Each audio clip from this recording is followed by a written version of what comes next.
students, good morning. This is our science class.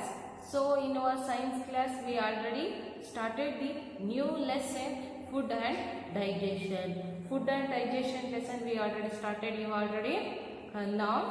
So students, in our previous class we discussed a lot of things related to food. So how it's make our health very good and how food helps to our body. So how it's important to our health. So these are all things we already understand. So students, food is very important to all living things, especially plants and animals. So we move from one place to another place, just we do work, no? So we want energy. So this energy provided by the food, you already understood this one. So food is very important and very essential, alva? So ಅದೇ ರೀತಿ ನಮ್ಮ ಆರೋಗ್ಯವನ್ನು ನಾವು ಚೆನ್ನಾಗಿ ಕಾಪಾಡ್ಕೋಬೇಕು ಅಂದರೆ ಒಳ್ಳೆಯ ಆಹಾರವನ್ನು, good ಫುಡ್ಡನ್ನು ನಾವು ಏನು ಮಾಡಬೇಕು, ನಮ್ಮ ಬಾಡಿಗೆ ನಾವು ಪ್ರೊವೈಡ್ ಮಾಡಬೇಕು ಅಲ್ವಾ ಮಕ್ಕಳ? So food keeps us healthy and fit and food repairs our unnecessary parts and especially damaged parts. So food repairs the damaged parts in our body. So food helps to grow our body and food makes our bones and muscles strong, ಅಲ್ವಾ? So ಈ ರೀತಿ food ಏನು ಮಾಡುತ್ತೆ, ನಮ್ಮ ಒಂದು ಆರೋಗ್ಯವನ್ನು ಈ ರೀತಿಯಾಗಿ ಡೆವಲಪ್ ಮಾಡುತ್ತೆ. ಸೊ ನೆಕ್ಸ್ಟ್ ಅದೇ ರೀತಿ ನಾವು ತಿಂತಕ್ಕಂಥ ಆಹಾರದಲ್ಲಿ ಡಿಫ್ರೆಂಟ್ ಆಗಿರ್ತಕ್ಕಂಥ ಅಂದರೆ ಏನು ನ್ಯೂಟ್ರಿಯೆಂಟ್ಸ್ ಇರುತ್ತೆ, ಯಾವುದು ಕಾರ್ಬೋಹೈಡ್ರೇಟ್ಸು, ವಿಟಮಿನ್ಸು, ಪ್ರೋಟೀನ್ಸು, ಅಲ್ವಾ? ಸೊ ಈ ಫ್ಯಾಟ್ ಇವೆಲ್ಲವೂ ಕೂಡ, ಈ ಎಲ್ಲ ನ್ಯೂಟ್ರಿಯೆಂಟ್ಸ್ಗಳು ಕೂಡ ನಾವು ತಿಂತಕ್ಕಂಥ ಆಹಾರದಲ್ಲಿ ಇರುತ್ತೆ. ಸೊ ಇವಿದ್ರೆ ಮಾತ್ರ ನಮ್ಮ ಆರೋಗ್ಯನೂ ಕೂಡ ಏನಾಗಿರುತ್ತೆ, ಹೆಲ್ತಿಯಾಗಿ ಇರುತ್ತೆ. ಇಲ್ಲ ಅಂದರೆ ನಾವೆಲ್ಲನೂ ಕೂಡ ಡಿಸೀಸಸ್ಸಿಂದ ಸಫರ್ ಮಾಡ್ತೀವಿ. ಯಾಕೆಂದರೆ ನಾವು ಯಾವುದಾದ್ರೂ ರೋಗ ಬಂತು ಅಂದರೆ ನಾವು ಫ್ರೂಟ್ಸ್ ಇರ್ಬೋದು ಅಥವಾ ವೆಜಿಟೇಬಲ್ಸು, ಫ್ರೂಟ್ಸು, ಈ ರೀತಿ ಒಟ್ಟು ನಮ್ಮ ಹೆಲ್ತ್ ಚೆನ್ನಾಗಿ ಇರೋದಕ್ಕೆ ನೀಡಿರ್ತಕ್ಕಂಥ ಫುಡ್ಡನ್ನು ನಾವು ತಿಂದಾಗ ಏನಾಗುತ್ತೆ, ನಮ್ಮ ಹೆಲ್ತು ಈ ಒಂದು ಡಿಸೀಸಸ್ ವಿರುದ್ಧ ನಮ್ಮನ್ನು ಪ್ರೊಟೆಕ್ಟ್ ಮಾಡುತ್ತೆ.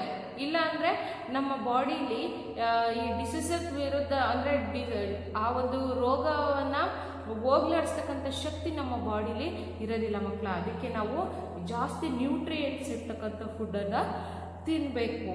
ಸೊ ನಮ್ಮ ಪ್ರೀವಿಯಸ್ ಕ್ಲಾಸಲ್ಲಿ, in our previous class we discussed about the sources and functions of the nutrients ಅನ್ನು ನೋಡಿದ್ವಿ. ಅಂದರೆ ಈ ಒಂದು ಪೋಷಕಾಂಶಗಳು, ಈ ಪೋಷಕಾಂಶಗಳ ಒಂದು ಕಾರ್ಯ ಏನು, ಅದರ ಯಾವ್ಯಾವ ಒಂದು ಫುಡ್ ಐಟಮಲ್ಲಿ ಯಾವ ಒಂದು ನ್ಯೂಟ್ರಿಯೆಂಟ್ಸ್ ಇದೆ ಅನ್ನೋದನ್ನು ನಾವು ಮೊನ್ನೆ ಕ್ಲಾಸಲ್ಲಿ ನೋಡಿದ್ದೀವಿ ಆಲ್ರೆಡಿ. ಸೊ ಮಕ್ಕಳ, ಈ ಒಂದು ನ್ಯೂಟ್ರಿಯೆಂಟ್ಸಲ್ಲಿ ನಾವು ಕಾರ್ಬೋಹೈಡ್ರೇಟ್ಸ್ ಬಗ್ಗೆ ಡಿಸ್ಕಸ್ ಮಾಡಿದ್ವಿ. ಸೊ ನಾವು ಈ ಕಾರ್ಬೋಹೈಡ್ರೇಟ್ಸ್ ಬಗ್ಗೆ ಡಿಸ್ಕಸ್ ಮಾಡಿದ್ವಿ ಅಲ್ವಾ? ಸೊ ಕಾರ್ಬೋಹೈಡ್ರೇಟ್ಸ್ ಬಗ್ಗೆ ನೀವು ಆಲ್ರೆಡಿ ತಿಳ್ಕೊಂಡಿದ್ದೀರಾ. ಏನೆಲ್ಲ ತಿಳ್ಕೊಂಡಿದ್ದೀರಾ? ಸೊ ಕಾರ್ಬೋಹೈಡ್ರೇಟ್ಸ್ ಅಂದರೆ this are the main energy giving food ಅಲ್ವಾ? ನಮಗೆ ನಮ್ಮ ಬಾಡಿಗೆ ಬೇಕಾಗಿರ್ತಕ್ಕಂಥ ಮೇನ್ ಎನರ್ಜಿಯನ್ನು ಪ್ರೊವೈಡ್ ಮಾಡ್ತಕ್ಕಂಥದ್ದು ಈ ಕಾರ್ಬೋಹೈಡ್ರೇಟ್ಸ್. ಅದೇ ರೀತಿ ನೆಕ್ಸ್ಟ್ ಚಿಲ್ಡ್ರನ್ಸ್ ಮತ್ತು ಪೀಪಲ್ಸು ಯಾರು ತುಂಬ ಫಿಸಿಕಲ್ ಹಾರ್ಡ್ ವರ್ಕ್ ಮಾಡ್ತಾರೋ ಅವರಿಗೆ ಈ ಒಂದು ಕಾರ್ಬೋಹೈಡ್ರೇಟ್ಸ್ನ ಒಂದು ಎಸೆನ್ಷಿಯಾಲಿಟಿ ತುಂಬ ಇರುತ್ತೆ, ನೀಡ್ ತುಂಬ ಇರುತ್ತೆ. Next high amounts of carbohydrates ಅಂದರೆ ಜಾಸ್ತಿ ಕಾರ್ಬೋಹೈಡ್ರೇಟ್ಸು ಇರತಕ್ಕಂಥದ್ದು. Carbohydrates include sugar and starch. ಅಂದರೆ ಕಾರ್ಬೋಹೈಡ್ರೇಟ್ಸಲ್ಲಿ ಸಕ್ಕರೆ ಮತ್ತು ಪಿಷ್ಟದ ಒಂದು ಅಂಶ ಇರುತ್ತೆ. So, and starch and sugar present in the food changes into glucose in the body. ನಮ್ಮ ಬಾಡಿಯಲ್ಲಿ ಈ ಶುಗರು ಮತ್ತು ಈ ಒಂದು ಸ್ಟಾರ್ಚ್ ಎರಡೂ ಕೂಡ ನಾವು ತಿಂತಕ್ಕಂಥ ಫುಡ್ಡಲ್ಲಿ ಇರುತ್ತೆ. ಈ ನಾವು ತಿಂತಕ್ಕಂಥ ಆಹಾರದಲ್ಲಿ ಈ ಸ್ಟಾರ್ಚ್ ಮತ್ತು ಯಾವುದು ಶುಗರ್ ಕಂಟೆಂಟ್ ಎರಡೂ ಕೂಡ ಪ್ರೆಸೆಂಟ್ ಆಗಿಬಿಟ್ಟು ಏನು ಮಾಡುತ್ತೆ, ನಮ್ಮ ಆ ಒಂದು ಫುಡ್ ನಾವು ತಿನ್ನಂಥ ಫುಡ್ಡನ್ನು ಗ್ಲೂಕೋಸ್ ಆಗಿ ನಮ್ಮ ದೇಹದಲ್ಲಿ ಚೇಂಜ್ ಮಾಡುತ್ತೆ. ಅಂದರೆ ನಾವು ತಿನ್ನಬೇಕಾದ್ರೆ ಅದು ಶುಗರ್ ಆಗಿತ್ತು ಮತ್ತು ಸ್ಟಾರ್ಚ್ ಆ ಒಂದು ಕಂಟೆಂಟ್ ಇತ್ತು, ಬಟ್ ನಮ್ಮ ಬಾಡಿಯಲ್ಲಿ ಎಂಟರ್ ಆದಮೇಲೆ ಏನಾಯಿತು, it's changing into what, glucose ಆಗಿ ನಮ್ಮ ಬಾಡಿಯಲ್ಲಿ ಟರ್ನ್ ಆಯಿತು. ಸೊ ಗೊತ್ತಾಯ್ತಲ್ವಾ ಮಕ್ಕಳೇ ನಿಮಗೆ? ಸೊ ಅದೇ ರೀತಿ ಯಾವ ಒಂದು ಐಟಮಲ್ಲಿ ಕಾರ್ಬೋಹೈಡ್ರೇಟ್ಸ್ ಇರುತ್ತೆ, ಯಾವ ಫುಡ್ ಐಟಮಲ್ಲಿ ಕಾರ್ಬೋಹೈಡ್ರೇಟ್ಸ್ ಇರುತ್ತೆ. ಸೊ ಸೋರ್ಸಸ್ಸು ಯಾವುದು, ಸೋರ್ಸಸ್ ಅಂದರೆ ಯಾವ ಒಂದು ಐಟಮ್ಸಲ್ಲಿ ಮೂಲಗಳು ಯಾವ್ಯಾವು ಅಂತ ಹೇಳಿದ್ರೆ, ಅಂದರೆ ಫುಡ್ಸಲ್ಲಿ ರೈಸಲ್ಲಿ ಕಾರ್ಬೋಹೈಡ್ರೇಟ್ಸ್ ಇರುತ್ತೆ, ಪೊಟ್ಯಾಟೋಸಲ್ಲಿ ಇರುತ್ತೆ, ವೀಟಲ್ಲಿ ಇರುತ್ತೆ, ಚಾಕ್ಲೇಟಲ್ಲಿ ಇರುತ್ತೆ, ಶುಗರಲ್ಲಿ ಇರುತ್ತೆ, and carrot rich in carbohydrates ಅಂತ ನಿಮ್ಗೆ ಹೇಳಿದೆ ಅಲ್ವಾ. ಸೊ ಯಾವ್ಯಾವುದು ಸೋರ್ಸಸ್ ಆಫ್ ಕಾರ್ಬೋಹೈಡ್ರೇಟ್ಸ್ ಅಂದರೆ rice, potatoes, chocolate, sugar and carrot are rich in carbohydrates. ಗೊತ್ತಾಯ್ತಲ್ವಾ ಮಕ್ಕಳ ನಿಮಗೆ? ಸೊ ನೆಕ್ಸ್ಟ್ ಪ್ರೋಟೀನ್ಸ್ ಇವತ್ತಿನ ಕ್ಲಾಸ್ ಈಗ ಇಷ್ಟೊತ್ತನ ನಾನು ನಿಮಗೆ ಹೇಳಿದ್ದು ನಾವು ಪ್ರೀವಿಯಸ್ ಕ್ಲಾಸಸ್ಸಲ್ಲಿ ಡಿಸ್ಕಸ್ ಮಾಡಿರ್ತಕ್ಕಂಥದ್ದನ್ನು. ಸೊ ಇವಾಗ ನಾನು ಪ್ರೋಟೀನ್ಸ್ ಬಗ್ಗೆ ಈ ಕ್ಲಾಸಲ್ಲಿ ಡಿಸ್ಕಸ್ ಮಾಡ್ತಿದ್ದೀನಿ. ಯಾವುದ್ರ ಬಗ್ಗೆ? Proteins. In this session now we have to talk about the proteins. ನಾವು ಪ್ರೋಟೀನ್ಸ್ ಬಗ್ಗೆ ಮಾತಾಡೋಣ ಮಕ್ಕಳ. So today's topic is proteins ಅಲ್ವಾ. ಸೊ ಯಾವುದರಲ್ಲಿ? Sources and functions of nutrients ಅಲ್ಲಿ sources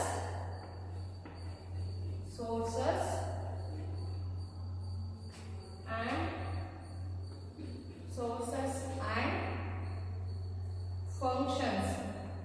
Sources and functions of nutrients. Sources and functions of nutrients.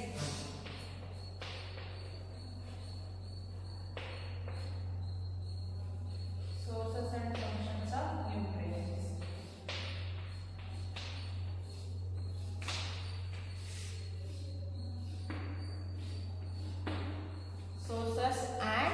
functions of nutrients. ಗೊತ್ತಾಯ್ತಲ್ವಾ ಮಕ್ಕಳ? Sources and functions of nutrients. So ಈ ಒಂದು sources ಅಲ್ಲಿ ನಾವು already carbohydrates ಬಗ್ಗೆ ನೋಡಿದ್ವಿ.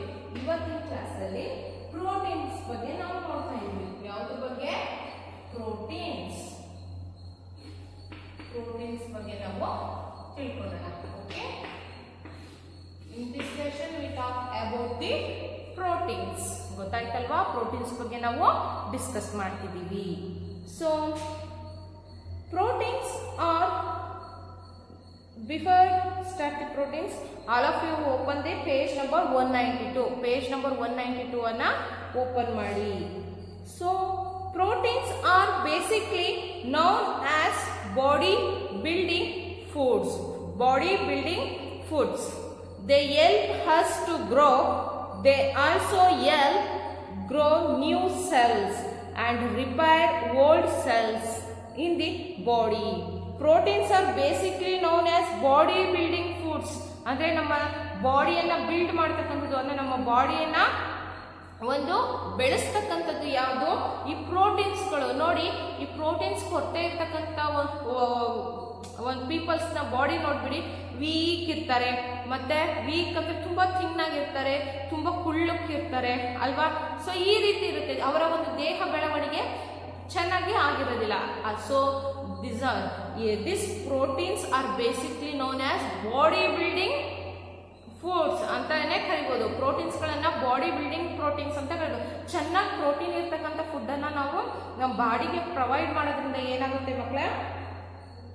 ನಮ್ಮ ಬಾಡಿ ಚೆನ್ನಾಗಿ ಬಿಲ್ಡ್ ಆಗುತ್ತೆ, ಅಂದರೆ ಚೆನ್ನಾಗಿ ಬೆಳೆಯುತ್ತೆ, ಚೆನ್ನಾಗಿ ಇಂಪ್ರೂವ್ಮೆಂಟ್ಸ್ ಆಗುತ್ತೆ. So they help us to grow. They also help grow new cells and repairs old cells in the body.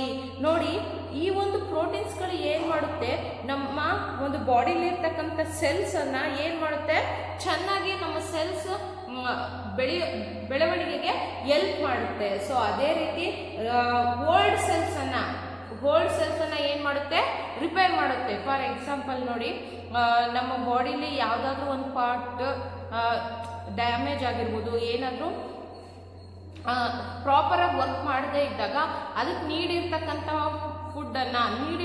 Proteins ಇರ್ತಕ್ಕಂಥ ಫುಡ್ಡನ್ನು ನಾವು ತಿನ್ನೋದ್ರಿಂದ ಆ ಒಂದು ವೀಕ್ ಇರ್ತಕ್ಕಂಥ ಪಾರ್ಟು ಚೆನ್ನಾಗಿ ಇಂಪ್ರೂವ್ ಆಗುತ್ತೆ.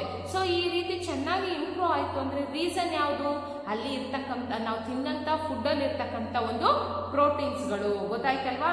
ಸೊ ಈ ಹಾಳಾಗಿರ್ತಕ್ಕಂಥ ಸೆಲ್ಸನ್ನು, ಓಲ್ಡ್ ಸೆಲ್ಸನ್ನು ಈ ಒಂದು ಪ್ರೋಟೀನ್ಸ್ ಏನು ಮಾಡುತ್ತೆ, ರಿಪೇರ್ ಮಾಡುತ್ತೆ ಅಂದ್ರೆ ಏನು, ಅದನ್ನ ಗುಡ್ ಕ್ವಾಲಿಟಿ ಅಂದರೆ ಯಾವ ಥರ. ಸೊ ಗುಡ್ ಕ್ವಾಲಿಟಿ ಅಂದರೆ ಈಗ ಫಸ್ಟ್ ನಿಮಗೆ ನೋಡಪ್ಪ, ಇವಾಗ ಕಣ್ಣು ಅಷ್ಟೊಂದು ಚೆನ್ನಾಗಿ ಕಾಣ್ತಾ ಇರಲ್ಲ. ದಿಸ್ ಇಸ್ ಒನ್ ಎಕ್ಸಾಂಪಲ್, ಗೊತ್ತಾಯ್ತಾ. ನಿಮಗೆ ಫುಲ್ ಹೈ ಬ್ಲರ್ ಆಗ್ತಾ ಇರುತ್ತೆ. ಸೊ ಅವಾಗ ಏನು ಮಾಡ್ತೀರಾ, ನೀವು ಡಾಕ್ಟರ್ ಹತ್ರ ಹೋಗ್ತೀರಾ. ಡಾಕ್ಟರ್ ಏನು ಹೇಳ್ತಾರೆ, ಸೊ ನಿಮಗೆ ನ್ಯೂಟ್ರಿಯೆಂಟ್ಸ್ ಇಂಬ್ಯಾಲೆನ್ಸ್ ಆಗಿದೆ, ನ್ಯೂಟ್ರಿಯೆಂಟ್ಸ್ನ ಒಂದು ಕಡಿಮೆ ಪ್ರಮಾಣದ ಕೊರತೆ ಆಗಿದೆ ಅಂತ ಹೇಳಿಬಿಟ್ಟು, ಏನು ಲ್ಯಾಕ್ ಆಫ್ ನ್ಯೂಟ್ರಿಯೆಂಟ್ಸ್ ಅಂತ ಹೇಳಿಬಿಡ್ತಾರೆ. ಸೊ ಆಗ ನೀವೇನು ಮಾಡ್ತೀರಾ, ಅವಾಗ ಹೇಳ್ತಾರೆ ನೋಡಿ, ಜಾಸ್ತಿ ನೀವು ಫಿಶನ್ನು ತಿನ್ನಿ ಅಂತ ಹೇಳ್ತಾರೆ ಅಂತ ಅಂದ್ಕೊಳ್ಳಿ. ನೋಡಿ, ಫಿಶಲ್ಲೂ ಕೂಡ ಏನಿದೆ ಅಲ್ಲ, ಅದರಲ್ಲೂ ಕೂಡ ನಮ್ಮ ಬಾಡಿಗೆ ಬೇಕಾಗಿರ್ತಕ್ಕಂಥ ನ್ಯೂಟ್ರಿಯೆಂಟ್ಸ್ ಇರ್ತಕ್ಕಂಥ ಒಂದು ಅಂಶ ಆ ಫಿಶಲ್ಲೂ ಕೂಡ ಇರುತ್ತೆ. ಫಿಶಸ್ಸನ್ನು ಜಾಸ್ತಿ ತಿನ್ನೋದ್ರಿಂದ ಹೈ ಪ್ರಾಬ್ಲಮ್ಸು ಸಾಲ್ವ್ ಆಗುತ್ತೆ. ಜಾಸ್ತಿ ಫಿಶಸ್ಸನ್ನು ತಿನ್ನಿ ಅಂತ ಹೇಳ್ಬೋದು. ಮೇಡಮ್, ನಾವು ಕಣ್ಣು ತುಂಬ ಬ್ಲರ್ ಆಗ್ತಿದೆ ಅಂತ ಹೋದ್ರೆ ಫಿಶ್ ತಿನ್ನಿ ಅಂತ ಹೇಳಿದ್ರಲ್ಲ ಮೇಡಮ್, ಏನು ಟ್ಯಾಬ್ಲೆಟ್ಸ್ ಕೊಡಲಿಲ್ಲ, ಇಂಜೆಕ್ಷನ್ ಕೊಡಲಿಲ್ಲ ಅಂತ ನೀವು ಕೇಳ್ಬೋದು. ಯಾಕೆಂದರೆ ನಿಮಗೆ ಆ ಕಣ್ಣು ಇವತ್ತು ಬ್ಲರ್ ಆಗ್ತಾ ಇದೆ ಅಂದರೆ ಅದಕ್ಕೆ ರೀಸನ್ ಏನು, ನೀವು ತಿಂತಕ್ಕಂಥ ಒಂದು ಫುಡ್, ಗೊತ್ತಾಯ್ತಾ. ಯಾಕೆಂದರೆ ನೀವು ವೆಜಿಟೇಬಲ್ಸ್ ತಿನ್ನಲ್ಲ, ಫ್ರೂಟ್ಸಲ್ಲಿ ಕೆಲವೊಂದು ಫ್ರೂಟ್ಸನ್ನು ತಿಂತೀರಾ, ಕೆಲವೊಂದು ಫ್ರೂಟ್ಸನ್ನು ತಿನ್ನೋದಿಲ್ಲ, ಬರೀ ರೈಸನ್ನು ತಿನ್ನೋದಕ್ಕೆ ಇಷ್ಟಪಡ್ತೀರಾ. ವೆಜಿಟೇಬಲ್ಸ್ನ ಫುಡ್ಡಿಗೆ ಹಾಕಿದ್ರೂ ಕೂಡ ವೆಜಿಟೇಬಲ್ಸ್ನ ತೆಗೆದು ಸೈಡಿಗೆ ಹಾಕಿಬಿಟ್ಟು ಬರೀ ರೈಸ್ ಐಟಮ್ಸ್ ಅಷ್ಟೇ ತಿನ್ನೋದಕ್ಕೆ ಇಷ್ಟಪಡ್ತೀರಾ. ಸೊ ನ್ಯೂಟ್ರಿಯೆಂಟ್ಸ್ ಇರ್ತಕ್ಕಂಥ ಈ ಗ್ರೀನ್ ವೆಜಿಟೇಬಲ್ಸ್ ಇರ್ಬೋದು, ಫ್ರೂಟ್ಸ್ ಇರ್ಬೋದು, ಮತ್ತು ಗ್ರೀನ್ ಲೀವ್ಸ್ ಇರ್ಬೋದು, ಇವ್ಯಾವನ್ನೂ ಕೂಡ ನೀವು ನಿಮ್ಮ ಬಾಡಿಗೆ ಬೇಕಾಗಿರ್ತಕ್ಕ ಗ್ರೈನ್ಸು ಇವ್ಯಾವನ್ನೂ ತಿನ್ನಲ್ಲ. ಅನ್ನೆಸೆಸರಿ ಏನು ಬೇಕೋ ಅದನ್ನು ನಿಮ್ಮ ಬಾಡಿಗೆ ಕೊಡ್ತೀರಾ, ನೆಸೆಸರಿ ಇರೋದನ್ನು ಬಿಸಾಕ್ತೀರಾ. ಸೊ ಆಗ ಏನಾಗುತ್ತೆ, ನಿಮಗೆ ಹೈ ಸೈಟ್ ಪ್ರಾಬ್ಲಮ್ ಅಂತಲ್ವಾ. ಸೊ ಈ ರೀತಿಯ ಪ್ರಾಬ್ಲಮ್ಸನ್ನು ಫೇಸ್ ಮಾಡಬೇಕಾಗುತ್ತೆ. ಅವಾಗ ಹೇಳ್ತಾರೆ ಅವರು ಹೆಚ್ಚು ನ್ಯೂಟ್ರಿಯೆಂಟ್ಸ್ ಫುಡ್ಡನ್ನು ತಿನ್ನಿ, ಫಿಶನ್ನು ಜಾಸ್ತಿ ತಿನ್ನಿ ಅಂತ ಹೇಳ್ತಾರೆ. ಯಾಕೆಂದರೆ ನೀವು ಆ ಫಿಶನ್ನು ತಿಂದಾಗ ಅದು ನಿಮ್ಮ ಹೈಗೆ ತುಂಬ ಒಳ್ಳೇದಲ್ವಾ. ಸೊ ಅದಕ್ಕೆ ಅವರು ಸ್ಪೆಸಿಫಿಕ್ ಆಗಿ ಈ ಐಟಮನ್ನೇ ತಿನ್ನಿ ಅಂತ ಹೇಳ್ತಾರೆ, ಈ ಟ್ಯಾಬ್ಲೆಟ್ ತಗೊಳ್ಳಿ ಅಂತ ಹೇಳಲ್ಲ. ಯಾಕೆಂದರೆ ನೀವು ತಿಂದಂಥ ಫುಡ್ಡಲ್ಲೇ ಕೂಡ ನಿಮ್ಮ ಬಾಡಿಲಿ ಆಗಿರ್ತಕ್ಕಂಥ ಡಿಸೀಸಸ್ಗೆ, ನಿಮ್ಮ ಬಾಡಿಲಿ ಆಗಿರ್ತಕ್ಕಂಥ ಡ್ಯಾಮೇಜಸ್ಗೆ ನಾವು ತಿಂತಕ್ಕಂಥ ಫುಡ್ಡೇನೆ ಸೊಲ್ಯೂಷನ್ನು, ನಾವು ತಿಂತಕ್ಕಂಥ ಫುಡ್ಡೇನೆ ಮೆಡಿಸನ್ನು, ನಾವು ತಿಂತಕ್ಕಂಥ ಫುಡ್ಡೇನೆ ಇಂಜೆಕ್ಷನ್ನು, ಗೊತ್ತಾಯ್ತಲ್ವಾ. ಸೊ ಅದಕ್ಕೆ ನಾವು ಯಾವಾಗಲೂ ಕೂಡ ಫುಡ್ಡನ್ನು ಸಮ ಪ್ರಮಾಣದಲ್ಲಿ ಒಳ್ಳೆಯ ಮ್ಯಾನರಲ್ಲಿ ತಿನ್ನಬೇಕು, ಗೊತ್ತಾಯ್ತಲ್ವಾ. ಸೊ ಇನ್ಮೇಲಿಂದ ನೀವು ಪ್ರೋಟೀನ್ಸ್ ಇರ್ತಕ್ಕಂಥ ಅಂದರೆ ಟೋಟಲ್ ಆಗಿ ಎಲ್ಲ ನ್ಯೂಟ್ರಿಯೆಂಟ್ಸ್ ಇರ್ತಕ್ಕಂಥ ಫುಡ್ಡನ್ನು ಅತಿ ಹೆಚ್ಚು ತಿನ್ನಬೇಕು. ಎಕ್ಸ್ಪೆಷಲಿ ಪ್ರೋಟೀನ್ಸ್ ಏನು ಮಾಡುತ್ತೆ, ಚೆನ್ನಾಗಿ ಬಾಡಿಯನ್ನು ಬಿಲ್ಡ್ ಮಾಡುತ್ತೆ. ಸೊ ಇದು ನಮ್ಮ ಬಾಡಿಲಿರ್ತಕ್ಕಂಥ ಸೆಲ್ಸನ್ನು ಏನು ಮಾಡುತ್ತೆ ಅಂದರೆ, ಸೆಲ್ಸ್ ಅಂದರೆ ಈ ಕೋಶಕಾಂಶಗಳನ್ನು ಏನು ಮಾಡುತ್ತೆ, ಕೋಶಕಾಂಶಗಳನ್ನು ಚೆನ್ನಾಗಿ ಇಂಪ್ರೂವ್ ಮಾಡುತ್ತೆ. ಅದೇ ರೀತಿ ಹಾಳಾಗಿರ್ತಕ್ಕಂಥ ಸೆಲ್ಸನ್ನು ಕೂಡ ರಿಪೇರ್ ಮಾಡ್ತಕ್ಕಂಥ ಕೆಪಾಸಿಟಿ ಪ್ರೋಟೀನ್ಸ್ಗೆ ಇದೆ. ಈ ಪ್ರೋಟೀನ್ಸ್ ನಮ್ಮ ಬಾಡಿಗೆ ಹೆಂಗೆ ಮೇಡಮ್, ಯಾವುದಾದ್ರೂ ಮಾರ್ಕೆಟಲ್ಲಿ ಸಿಗುತ್ತಾ ಪ್ರೋಟೀನ್ಸು ತೊಗೊಂಬಂದು ತಿನ್ನೋದಕ್ಕೆ? ಪ್ರೋಟೀನ್ಸು ನೀವು ಮಾರ್ಕೆಟಲ್ಲಿ ತಗೊಂಬರೋದಲ್ಲ, ನೀವು ತಿಂತಕ್ಕಂಥ ಫುಡ್ಡಲ್ಲೇ ಪ್ರೋಟೀನ್ಸ್ ಇದೆ. ನೀವು ಗ್ರೈನ್ಸ್ ಅನ್ನೋದು ಹಸಿ ಗ್ರೈನ್ಸನ್ನು ತಿನ್ನಬೇಕು, ವೆಜಿಟೇಬಲ್ಸು ಫ್ರೂಟ್ಸು ತಿನ್ನಬೇಕು, ಹಾಲು ಕುಡಿಬೇಕು, ಎಗ್ಸು, ಮೀಟ್, ನಮ್ಮ ಬಾಡಿಗೆ ಎಲ್ಲದರ ಅವಶ್ಯಕತೆಯೂ ಇದೆ. ಇದೆಲ್ಲದನ್ನು ತಿಂದಾಗ ಅವೆಲ್ಲವೂ ಕೂಡ ಪ್ರೋಟೀನ್ಸ್ಗಳನ್ನು ನಮ್ಮ ಬಾಡಿಗೆ ಪ್ರೊವೈಡ್ ಮಾಡುತ್ತೆ. ನಿಮ್ಗೆ ಗೊತ್ತಾಯ್ತಲ್ವಾ, ಏನು ಮಾಡುತ್ತೆ, ಪ್ರೊವೈಡ್ ಮಾಡುತ್ತೆ ಮಕ್ಕಳ. So next we get proteins from both plants and animal sources. We get proteins from both ಅಂದರೆ ನಾವು ನಮ್ಮ ಬಾಡಿಗೆ ಬೇಕಾಗಿರ್ತಕ್ಕಂಥ ಪ್ರೋಟೀನ್ಸನ್ನು ನಾನೀಗ ಆಲ್ರೆಡಿ ಹೇಳಿದೆ, ಕೇವಲ ವೆಜಿಟೇಬಲ್ಸ್ ಅಷ್ಟೇ ಅಲ್ಲ, ವೆಜಿಟೇಬಲ್ಸ್ ಜೊತೆಗೆ ನಾನು ಮೀಟ್ ಕೂಡ ಕೂಡ ಹೇಳಿದೆ ಅಲ್ವಾ. ಸೊ ನಮಗೆ ಬಾಡಿಗೆ ಬೇಕಾಗಿರ್ತಕ್ಕಂಥ ಪ್ರೋಟೀನ್ಸು ಪ್ಲಾಂಟ್ಸ್ ಅಂಡ್ ಅನಿಮಲ್ಸ್ ಅಂದ್ರೆ ಎರಡರಿಂದನೂ ಕೂಡ ಸಿಗುತ್ತೆ. ಅನಿಮಲ್ಸ್ ಇಂದನೂ ಕೂಡ ನಾವು ನಮಗೆ ಅವಶ್ಯಕತೆ ಇರ್ತಕ್ಕಂಥ ಒಂದು ಫುಡ್ ಅನ್ನ ತಗೊಳ್ತೀವಿ. ಸೊ ಅದೇ ರೀತಿ ಪ್ಲಾಂಟ್ಸ್ ಇಂದನೂ ಕೂಡ ನಮ್ಮ ಬಾಡಿಗೆ ನೆಸೆಸಿಟಿ ಇರ್ತಕ್ಕಂಥ ಫುಡ್ ಅನ್ನ ತೆಗೆದುಕೊಳ್ತೀವಿ. ಗೊತ್ತಾಯ್ತಲ್ವಾ ನಿಮ್ಗೆ. So next, proteins obtained from plants are easy to digest than animal proteins. Proteins obtained from plants are easy to digest than animal proteins. ನೋಡಿ, ನಾವು ಈಗ ಯಾವುದು ಪ್ಲಾಂಟ್ಸ್ಗಳಿಂದ ಸಿಗ್ತಕ್ಕಂಥ ಫುಡ್ಡನ್ನು ನಾವೀಗ ರೈಸ್ ಇರ್ಬೋದು, ಮತ್ತೆ ವೀಟ್ ಇರ್ಬೋದು, ಜೋರ್ ಇರ್ಬೋದು, ಈ ತರ ಒಂದು ಮಿಲೆಟ್ ಇರ್ಬೋದು, ಇವೆಲ್ಲವೂ ಕೂಡ ಪ್ಲಾಂಟ್ ಇಂದ ನಮಗೆ ಸಿಗ್ತಕ್ಕಂಥದ್ದಲ್ವಾ. ಸೊ ಇದನ್ನ ನಾವು ಫುಡ್ ಮಾಡ್ಕೊಂಡು ತಿಂದಾಗ ಅದು ತುಂಬಾ ಈಸಿಯಾಗಿ ಡೈಜೆಷನ್ ಆಗುತ್ತೆ. ಅದೇ ರೀತಿ ಅನಿಮಲ್ಸ್ ಇಂದ ಫಿಶ್ ಇರ್ಬೋದು, ಮೀಟ್ ಇರ್ಬೋದು ಅಲ್ವಾ. ಸೊ ಈ ನಾನ್ ವೆಜ್ ಐಟಮ್ಸ್ ಅನ್ನು ತಿಂದಾಗ ಅದು ಏನೋ ಡೈಜೆಷನ್ ಆಗೋದು ಸ್ವಲ್ಪ ಲೇಟ್ ಆಗುತ್ತೆ ಅಲ್ವಾ. ಸೊ ಅದನ್ನ ಹೇಳ್ತಿರೋದು, ಈ ಪ್ಲಾಂಟ್ಸ್ ಇಂದ ಸಿಗ್ತಕ್ಕಂಥ ಅಂದ್ರೆ ಈ ಸಸ್ಯಾಹಾರಿಗಳಿಂದ ಸಿಗ್ತಕ್ಕಂಥ ವೆಜ್ ಇಂದ ಸಿಗ್ತಕ್ಕಂಥ ಪ್ರೋಟೀನ್ಸ್ ಈಸಿಯಾಗಿ ಡೈಜೆಷನ್ ಆಗಿರುತ್ತೆ. ನೀವು ಡೈಲಿ ಚಪಾತಿ, ರೊಟ್ಟಿ, ಮುದ್ದೆ, ಅನ್ನ ಇದೆಲ್ಲ ಊಟ ಮಾಡ್ತೀರಲ್ವಾ, ಈಸಿಯಾಗಿ ಡೈಜೆಷನ್ ಆಗುತ್ತೆ. ಅದೇ ನಿಮ್ಮ ಮನೇಲಿ ನಾನ್ ವೆಜಿಟೇರಿಯನ್ಸ್ ತಿಂತಕ್ಕಂಥ ಮಕ್ಕಳಿಗೆ ಗೊತ್ತಾಗುತ್ತೆ. ಸೊ ನಾನ್ ವೆಜ್ ಅನ್ನು ನೀವು ತಿಂದಾಗ ಏನಾಗುತ್ತೆ, ವೆಜ್ ಎಷ್ಟು ಬೇಗ ಡೈಜೆಷನ್ ಆಗುತ್ತೆ, but non veg it's taking more time ಅಲ್ವಾ. ನೀವು ತಿಂತಕ್ಕಂಥ ಆಹಾರ ಏನಾಗುತ್ತೆ, ತುಂಬಾ ತಿಂದಿರ್ತಕ್ಕಂಥ ಆಹಾರ ಡೈಜೆಷನ್ ಆಗೋದು ಅಂದ್ರೆ ಜೀರ್ಣ ಆಗೋದು ಸ್ವಲ್ಪ ನಿಧಾನವಾಗಿ ನಡೆಯುತ್ತೆ. ಸೊ ಗೊತ್ತಾಯ್ತಲ್ವಾ. ಸ್ವಲ್ಪ ಈ ನಾನ್ ವೆಜ್ ಐಟಮ್ಸ್ ಏನಾಗುತ್ತೆ, ಸ್ವಲ್ಪ ಹಾರ್ಡ್ ಕಂಪೇರ್ ಮಾಡಿದ್ರೆ ವೆಜ್ಗೆ ಅಲ್ವಾ. ವೆಜ್ ಕಂಪೇರ್ ಮಾಡಿದ್ರೆ ಈ ನಾನ್ ವೆಜ್ ತುಂಬಾ ಹಾರ್ಡ್ ಆಗಿರುತ್ತೆ. ಸೊ ಡೈಜೆಷನ್ ಆಗೋದಕ್ಕೆ ಸ್ವಲ್ಪ ಟೈಮ್ ತಗೊಳ್ಳುತ್ತೆ. ಬಟ್ ಈ ಒಂದು ಪ್ಲಾಂಟ್ಸ್ ಇಂದ ಸಿಗ್ತಕ್ಕಂಥ ಫುಡ್ ಐಟಮ್ಸ್, ಪ್ಲಾಂಟ್ಸ್ ಇಂದ ಸಿಗ್ತಕ್ಕಂಥ ಮೇಡಮ್ ಇಲ್ಲಿ ಪ್ಲಾಂಟ್ಸ್ ಇಂದ ನಮಗೆ ಪ್ರೋಟೀನ್ಸ್ ಅಂತ ಇದೆ, ನೀವು ಫುಡ್ ಅಂತ ಪ್ರೋಟೀನ್ಸ್ ಅಪ್ಪ ಎಲ್ಲಪ್ಪ ಎಲ್ಲಿರುತ್ತೆ, ಪ್ರೋಟೀನ್ಗಳು ಕೂಡ ಯಾವ್ದ್ರಲ್ಲಿರುತ್ತೆ, ನಾವು ತಿಂತಕ್ಕಂಥ ಫುಡ್ಡಲ್ಲಿ ಇರುತ್ತೆ ಅಲ್ವಾ. ಸೊ ಪ್ಲಾಂಟ್ಸ್ ಇಂದ ಸಿಗ್ತಕ್ಕಂಥ ಈ ಒಂದು ಗ್ರೈನ್ಸ್ ಅನ್ನೆಲ್ಲ ತಗೊಂಡ್ಬಿಟ್ಟು, ಈ ಒಂದು ಐಟಮ್ಸ್ ಎಲ್ಲ ತಗೊಂಡ್ಬಿಟ್ಟು ನಾವು ಫುಡ್ ಅನ್ನ ಪ್ರಿಪೇರ್ ಮಾಡ್ಕೊಳ್ತೀವಿ ಅಲ್ವಾ. ಸೊ ಈ ರೀತಿ ಪ್ರಿಪೇರ್ ಮಾಡಿರ್ತಕ್ಕಂಥ ಫುಡ್ಡು ನಮಗೆ ಈಸಿಯಾಗಿ ಡೈಜೆಷನ್ ಆಗುತ್ತೆ. ಏನಾಗುತ್ತೆ, ಈಸಿಯಾಗಿ ಡೈಜೆಷನ್ ಆಗುತ್ತೆ, ಹೆಲ್ತಿಯಾಗಿ ಕೂಡ ಇರ್ತೀವಿ. ಸೊ ಅದೇ ರೀತಿ ಈ ಒಂದು ಯಾವುದು ಅನಿಮಲ್ ಇಂದ ಸಿಗ್ತಕ್ಕಂಥ ಪ್ರೋಟೀನ್ಸ್ಗಳು ಅತಿ ಹೆಚ್ಚು ರೋಗ ನಿರೋಧಕ ಶಕ್ತಿಗಳನ್ನ ಹೊಂದಿರುತ್ತೆ. ಅಂದ್ರೆ ನಾನ್ ವೆಜ್ ಐಟಮ್ಸ್ ಅನ್ನ ತಿನ್ನೋದ್ರಿಂದ ಇದೇನ್ ಮಾಡುತ್ತೆ, ಡಿಸೀಸಸ್ ಇಂದ ನಮ್ಮ ಬಾಡಿಯನ್ನ ಚೆನ್ನಾಗಿ ಪ್ರೊಟೆಕ್ಟ್ ಮಾಡುತ್ತೆ. ಯಾವುದಾದ್ರೂ ಒಂದು ರೋಗ ಬಂತು ಅಂದ್ರೆ ಆ ರೋಗದ ವಿರುದ್ಧ ಹೋರಾಡಿ ನಮ್ಮ ಹೆಲ್ತ್ ಅನ್ನ ಕಾಪಾಡ್ತಕ್ಕಂಥ ಒಂದು ಶಕ್ತಿ ಈ ಒಂದು ಅನಿಮಲ್ಸ್ ಇಂದ ಸಿಗ್ತಕ್ಕಂಥ ಪ್ರೋಟೀನ್ಸ್ಗೆ ಇದೆ.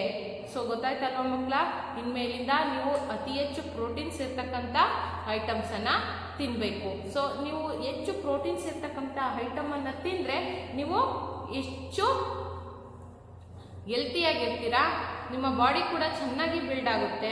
ಗೊತ್ತಾಯ್ತಲ್ವಾ. ಸೊ ನಿಮ್ಮ ಬಾಡಿಲಿರ್ತಕ್ಕಂಥ ಸೆಲ್ಸ್ ಕೂಡ ಪ್ರಾಪರ್ ಆಗಿ ವರ್ಕ್ ಮಾಡುತ್ತೆ.